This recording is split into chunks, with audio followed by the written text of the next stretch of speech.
So, Scream 7 released a couple of weeks ago, and it's bad. It's very bad. What's your favorite scary movie? Not that one. However, one of the more interesting aspects about it is the recurring sense that the film hates its own existence, and perhaps even the audience for willing it into existence. This isn't a spoiler, by the way. It's not even subtext. The actual plot of the movie is that the killer was so mad that Neve Campbell, Sidney Prescott, or Evans, I guess? Yeah, sure, why not? Was not in Scream 6 because the production company refused to pay her salary. When I made that decision, I just didn't think I could live with myself walking on set. I just didn't feel right. I just knew that my value to this franchise was bigger than what had been offered. And so I needed to make that. And you're right. Sorry, I mean because... She deserves to have her happy ending. Yeah, that tracks.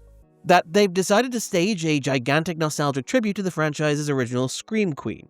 Which I'm sure has absolutely nothing to do with the fact that the production team fired the star of the last two movies, and the second lead then quit due to what she initially cited to be scheduling reasons, but later kind of implied weren't. I'm sure all this happened organically. This is a movie where vapid nostalgia and culture's larger need to just keep reiterating over these same ideas and characters are explicitly the villains. And one of the reasons why it is so bad is because, while the movie is in many ways about how this empty, hollow House of Mirrors culture that we built is monstrous, it's also perfectly happy to cynically pander to the very sensibilities that it decries.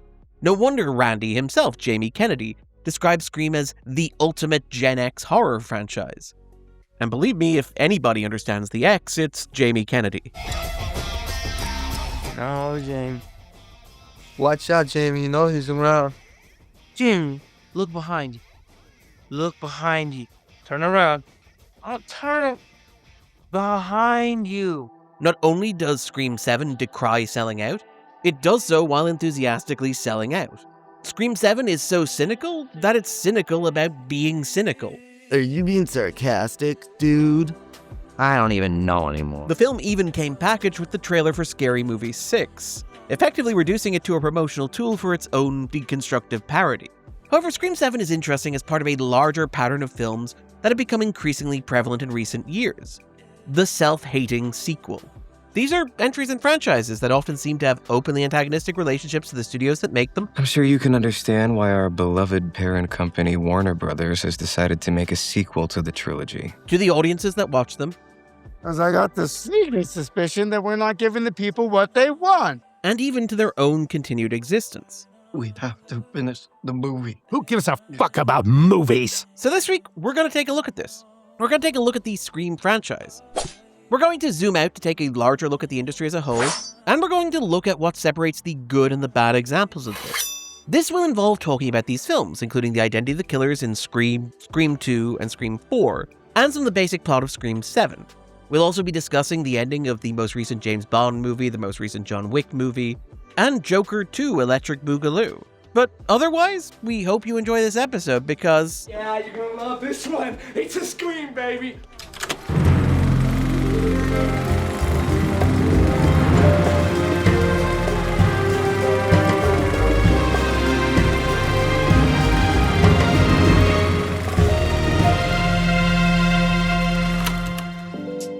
One of the more notable aspects of Scream 7 is the involvement of Kevin Williamson, who wrote the original Scream. Williamson has also been involved in a couple of the sequels, most notably scripting Scream 2 and Scream 4, notable as the second and third best entries in the series. Both Scream 2 and Scream 4 have a somewhat ambivalent relationship to their own existence. Scream 2 was turned around notoriously quickly to cash in on the success of the first film, and one can sense Williamson's disinterest in the choice of killers. There's Timothy Olyphant playing Mickey, the freaky Tarantino film student. And there's also future Oscar nominee Laurie Metcalf playing an even more demented mother, in a very obvious allusion to a reference to Friday the 13th at the start of the original Scream. Name the killer in Friday the 13th. Listen, it was Jason. I saw that movie 20 goddamn times. Then you should know Jason's mother, Mrs. Voorhees, was the original killer. Jason didn't show up until the sequel. More to the point, though, Scream 2 is in large part about the horror of subjecting Sidney Prescott to another round of slasher whodunits in a culture obsessed with violence and brutality. The film maybe isn't quite overtly about, well... Trauma. As a lot of modern horrors... Isn't that a little fancy pants? That sounds kind of boring to me. But central to Scream 2 is an argument that making this sort of film is hack work, that it's kinda nuts to want to subject these characters to the same nonsense over and over and over and over and over and over again. Scream 2 is an impressively brutal and cynical film, even more than the original. The opening sequence features a woman bleeding out in a packed cinema as the crowd cheers enthusiastically. 300 people watched, nobody did anything, they thought it was a publicity stunt, for Christ's sake. Fan favorite character Randy is killed in an extremely graphic way in a crowded space in the middle of the day. There's a real, is this what you guys really want energy to the entire film, which is refreshingly blunt. This theme carries over into Scream 4, which introduces Emma Roberts as Sidney's cousin.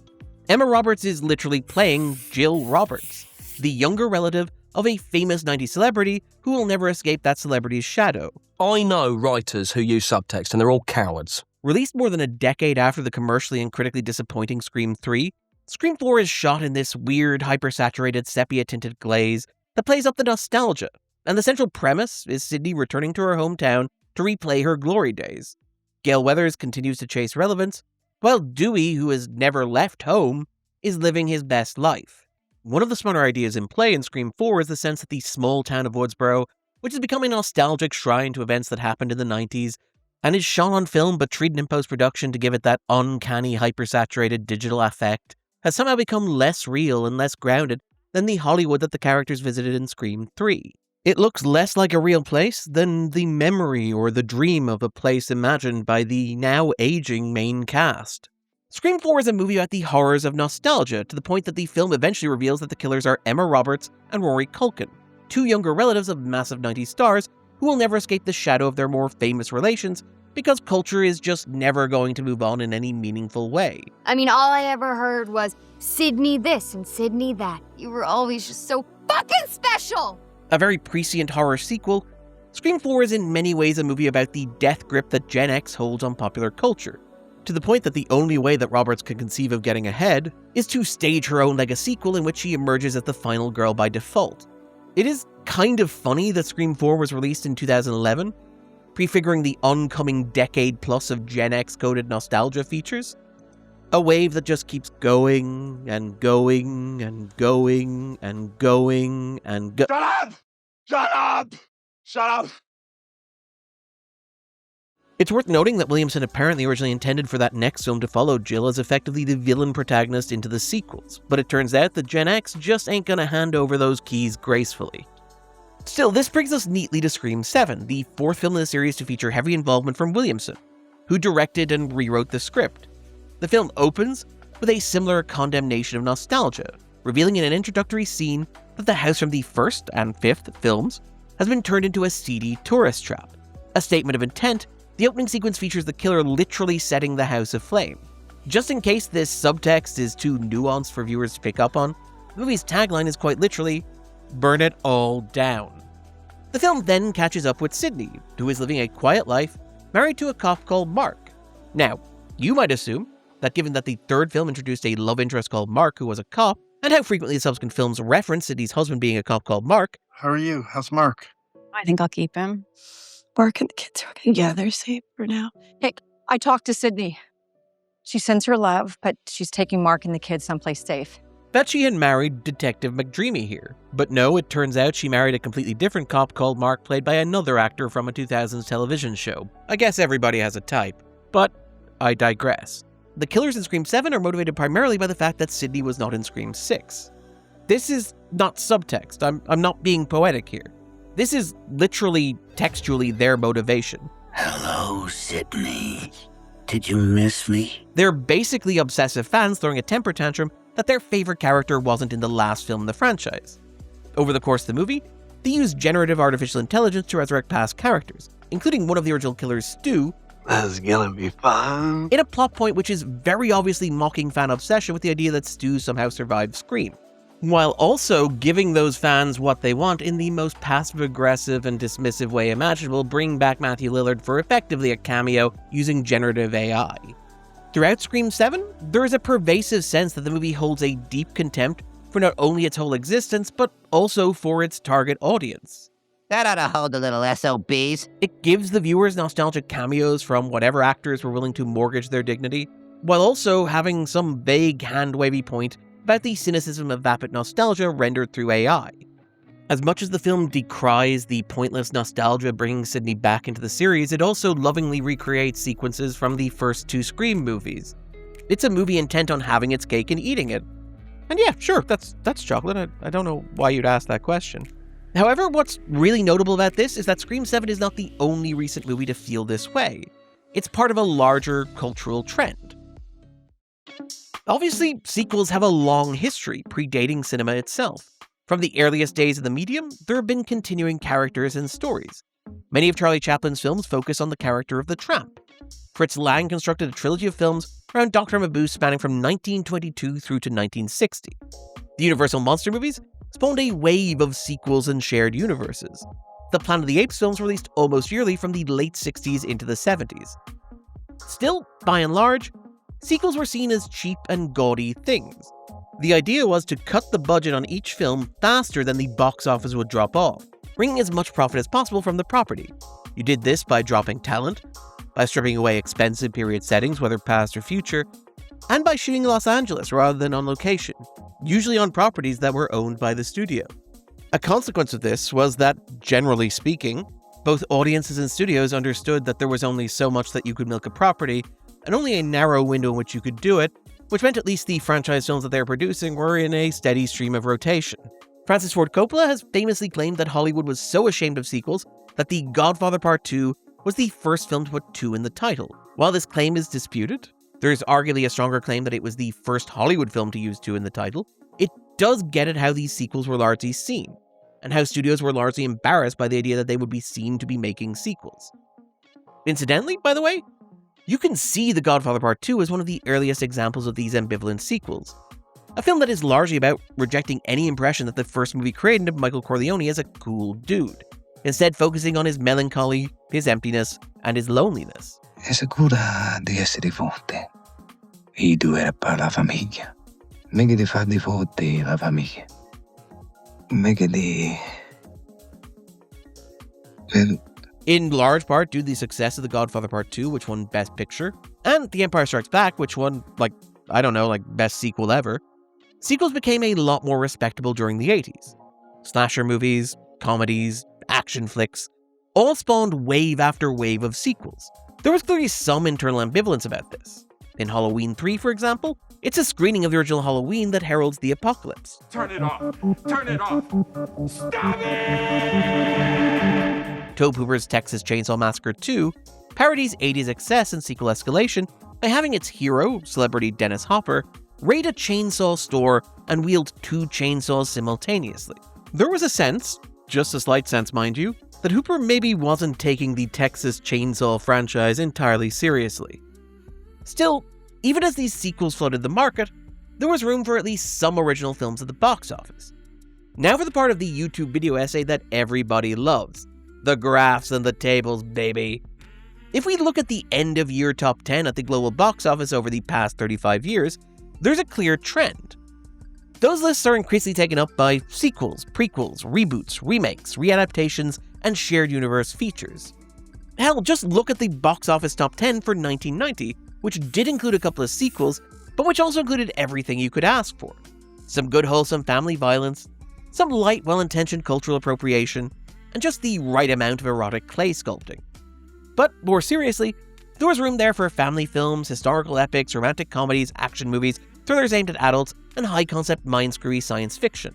It's a marked difference from last year, where the only 2 non-sequel, non-reboot, non-remake movies in the end-of-year top 10 were a Minecraft movie and that one where Brad Pitt made car go fast. Both of which are notably still franchise films, just extensions of franchises that happen to exist outside film and narrative television. So one can perhaps understand why there's been a growing anxiety in Hollywood about this push to just keep making sequels and reboots and prequels, flooding the market with often derivative and underwhelming works. We're reviving a canceled undercover police program from the 80s and revamping it for modern times. You see, the guys in charge of this stuff lack creativity and are completely out of ideas. So all they do now is recycle shit from the past and expect us all not to notice. More broadly, nothing is allowed to end anymore. Nothing ever dies. Everything has to be designed to run in perpetuity. Do the same thing as last time. everyone's happy. Something like the definitive ending of Christopher Nolan's The Dark Knight Rises feels impossible even a decade and a bit later, to the point that even James Gunn's big swan song to his Guardians of the Galaxy trilogy has to end with the promise that yes, Star-Lord will return. In the old days, franchises died when profits dried up or creative talent moved on, but that's no longer the case. In this increasingly fragmented media age, any property, no matter how marginal, is likely to be revived and exploited, far beyond the intent of the original creators. It's also liable to become fodder for generative artificial intelligence at a time when creatives are increasingly marginalized within the industry in the process. Rocket Raccoon makes Disney investors billions upon billions of dollars, while his co-creator Bill Mantlo struggles to pay basic medical bills. So, of course there's an urge to burn it all down. To be clear, this ambivalence is not an entirely new thing. We've already mentioned the subtext of The Godfather Part 2 being a rejection of any romantic reading of the first film. We've looked at the previous entries in the Scream franchise. Alien 3 was in large part a movie about the emptiness of continuing to make Alien sequels, about the sadism of subjecting these characters to violence and horror over and over again, to the point that it ends with Ripley's death, the lights being turned off, and the sets being sold for scrap. Do me a favor, disconnect me. I could be reworked, but I'll never be top of the line again. I'd rather be nothing. These movies are often underscored with a skepticism about the mechanics of turning an original film into a lifeless machine. Saw 3, for example, is a film in which the protagonist, like the audience, wanders numb from one death trap set piece to the next, and must choose to either be a passive participant or actively complicit in the carnage. At the same time, it's revealed that many of the traps in these films are fundamentally unfair, a rejection of Jigsaw's weird self-help mantra, because his beloved student doesn't actually understand his work at all. Oh, and the film also ends with Jigsaw's gruesome graphic death in a way that feels like a fairly explicit attempt to kill the franchise dead. By the way, good luck with that. There have since been 7 subsequent Saw films, most of which feature incredibly complex machinations to bring back Tobin Bell as Jigsaw, often via elaborate, Piranha, but also entirely convincing flashbacks. Still, it does feel like this ambivalence towards franchising and sequelizing has become increasingly prevalent in recent years. There's a sense of exhaustion within these films about the need to turn them into expansive and unending franchises outside the control of their creative collaborators. In the most recent James Bond movie, the last to be produced by the Broccoli family, No Time to Die, it turns out that James Bond does, in fact, have time to die. In John Wick Chapter 4, John Wick dies at the end. Ironically, just as the series ascends from a set of films into a fully formed, multi-branched, multimedia shared universe. We've talked a lot about Scream 7, but it does feel notable here that Scream 6 involves a climax that takes place in a museum to the franchise's history that is owned by a set of killers who really don't care about horror movies at all. For me, they're just a little dark. And hell, even if we just want to talk about Kevin Williamson, it's worth noting that the recent reboot of his I Know What You Did Last Summer series is built around the revelation that one of the characters from the original film has become a serial killer in order to drive up interest in the story and effectively reboot the intellectual property. I had to make people remember. So here we are. It's 1997 all over again. Isn't that nostalgic? Nostalgia's overrated. Ridley Scott's Alien Covenant taps into that recurring sense of a creative frustrated by the constraints of modern franchise media. Following Scott's more ambitious but divisive Prometheus, Covenant is a much more formulaic meat-and-potatoes Alien sequel. It feels like the movie is conflicted on this push back to the familiar franchise framework. David, a survivor from Scott's previous Alien film, laments that his successors no longer have the freedom to indulge their creative impulses. You are not allowed to create. You are too human, too idiosyncratic, thinking for yourself. So they made the following models with fewer complications. However, the film ends with David hijacking Covenant for his own purposes, a demented creative stealing control of a franchise blockbuster to indulge his weirder impulses. As a movie, Covenant feels like a gigantic metaphor for the creative impulses wrestling within itself and within larger franchise entertainment at that moment in time. Still, perhaps the most overt recent example of this trend is Todd Phillips' Joker 2, Folie, Deux, Electric Boogaloo. The first film in the franchise won the Golden Lion at Venice, won Best Actor at the Academy Awards, and grossed over $1 billion, quite impressive for an R-rated Martin Scorsese fanfic. Still, Martin Scorsese fanfic or not, it was clear that according to the rules of the marketplace, a sequel had to happen. So much of Folie à Deux is a film that seems to actively punish its audience for expecting and demanding a sequel to a film that was never meant to support one. The film wallows in its lead character's suffering, refusing to give the audience any catharsis. Arthur is impotent and weak. The closest thing that the film has to an action sequence is the character trying to escape his own psychotic fans. At the end of the movie, he is rejected by his lover. Hell, at one point, he even literally stares down the barrel of a literal camera and says this directly to the audience. Because I can't be who you want me to be. There is no Joker. Arthur ends the movie bleeding out on the floor, as presumably a Joker reboot happens right behind him. It's all very mean-spirited and vindictive, in a way that effectively lights $200 million of Warner Brothers' money on fire while standing atop the pile. It is not an enjoyable film to watch by any measure, but it is at least impressive how much it is committed to the bit. You may have noticed that there is a sense of these sequels being, in some ways, attempts to protect the sanctity of the original work from the exploitation of the modern studio system. The desire to strip mine any artistic work for commercial value through a process of cultural fracking that would seek to reduce the original work to a generic replicable formula, short of any identity or perspective. However, these confrontational sequels are often also in conversation with audiences who have perhaps misinterpreted the earlier work. They didn't understand it. A lot of these films very aggressively rebuke audiences who uncritically embrace the protagonists of the original work, whether Michael in The Godfather. It was a son, and I had it killed because this must all end. Jigsaw in the Saw films, or Arthur in Joker. The villains of Scream 7 are nostalgia-driven fans who just want to see Sidney suffer. This is undoubtedly a large part of Lana Wachowski's The Matrix Resurrections, a film which is in large part about the inevitability of Warner Brothers making another Matrix movie. They informed me they're going to do it with or without us. The original Matrix is a beautiful piece of work.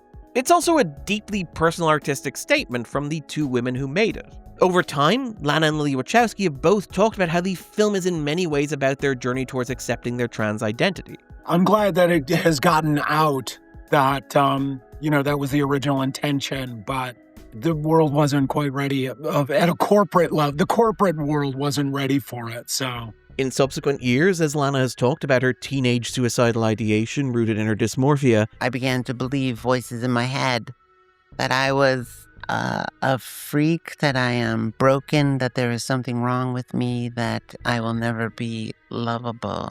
Her story about going down to a train platform in Chicago cannot help but evoke the imagery from the climax of The Matrix. I let the B train go by because I know the A train will be next and it doesn't stop. You hear that, Mr. Anderson? That is the sound of inevitability. It is the sound of your death. Underscoring how deeply personal the film is to both artists. However, The Matrix has also been claimed in the culture wars by a variety of bad faith actors. The film's red pill has become synonymous with misogyny, while The Matrix itself has been co-opted by paranoid conspiracy theorists. The Wachowski sisters have pushed back on this, often fairly overtly. The Matrix Resurrections addresses this quite directly. They took your story, something that meant so much to people like me, and turned it into something trivial. However, there are two aspects of The Matrix Resurrections that distinguish it from so many recent self-hating sequels. The first is that, while it is skeptical of the forces like capitalism that have willed it into being, and while it radiates contempt for a particular kind of obsessive who fixates on its shallow trappings, it understands that these movies meant a lot to people who did not always feel seen in contemporary culture. As much as The Matrix Resurrections pushes away those who latched on to the worst bad faith readings of the text, it has nothing but love for those who found true value in the work. The other aspect that elevates The Matrix Resurrections in comparison to the other self-hating sequels that we mentioned is that rather than simply taking the budget that Warner Brothers had given her and vindictively setting it on fire to prove a point, Lana Wachowski clearly cares about these characters in this world. She has talked about being inspired by the recent loss of her parents in the film's focus on the romance between Neo and Trinity. I needed to process some grief. I really kind of needed to have all of these people around who knew my parents. And the film is very clearly an attempt to give the character of Trinity, who was often seen as something of a plot device in those earlier films, her due. It is an attempt by Wachowski to go back and to revise her earlier work, and to clarify her own authorial intent and voice within it. The Matrix Resurrections is quite candid about why it exists, and very skeptical of the world that has not only made it possible, but also obligatory. But it also uses its existence in service of letting Lana Wachowski make one last statement about the world that she helped build. You gave us something we never thought we could have. Another chance. That's kinda beautiful. This, in the end, is the thing. As the industry becomes increasingly nostalgic and fixated on recycling existing intellectual properties of iconography, it is inevitable that people producing this material, increasingly treated as content and perhaps inevitably as slop, will grow more and more cynical about the process and push back in what limited ways they can.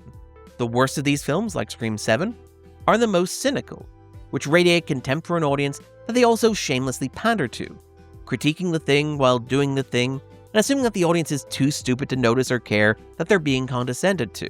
One tier up from movies like Scream 7 are the films that are open and honest in their contempt, which do the audience the courtesy of at least acknowledging their own frustration at their existence. These are movies that don't urinate on the audience's leg and tell them that it's raining. The best of these films, however, are the films that can do all of that and more, acknowledging the cynical nature of their own existence while celebrating the best parts of what came before and using the platform of a massive franchise to say something personal and profound. That's how we're gonna win. Not fighting what we hate. Saving what we love. Maybe that's worth following up on. I've been Darren Mooney, and this was The Backdrop.